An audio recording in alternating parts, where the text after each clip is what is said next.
جو شخص قرآن و حدیث سے بے بہرا ہے اس کی پیروی مت کرو ورنہ گمراہ ہو جاؤ گے۔ آگ بے شک ان لوگوں کے لیے عذاب ہے جو خدا کو نہیں پہچانتے، لیکن خدا شناس لوگ آگ کے واسطے عذاب ہوں گے۔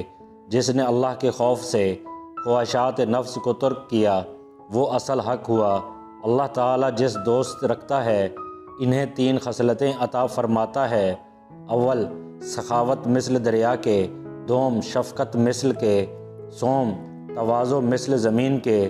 نماز نہ چھوڑو ورنہ کافر ہو جاؤ گے، مگر اس پر بھروسہ بھی نہ کرو کیونکہ مشرک ٹھہرو گے۔ نیکیوں کی صحبت کار نیک سے بہتر ہے اور بدوں کی صحبت کار بد سے بہتر ہے۔ اللہ کے زیادہ قریب وہ ہے جو لوگوں کے کام آتا ہے اور خشک خلق ہے۔ ساری کوششیں اور ریاضتیں کر کے بھی نظر اس کے فضل پر رکھنی چاہیے نہ کہ اعمال پر، کیونکہ اعمال کے اخلاص اور قبولیت کا کچھ پتہ نہیں۔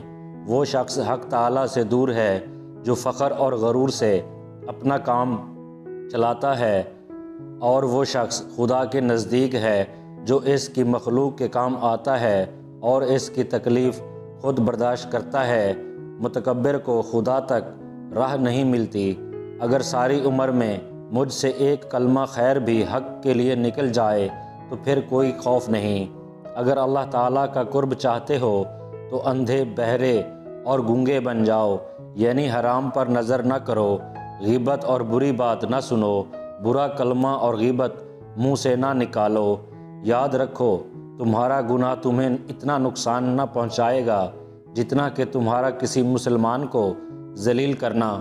خدا سے غفلت عذاب دوزخ کا باعث ہوگی۔ میں اپنے اعضاء کو عبادت میں مشغول رکھتا تھا، جب تک ایک عضو کو سست پاتا تو دوسرے سے کام لیتا، یہاں تک کہ میں بایزید ہو گیا۔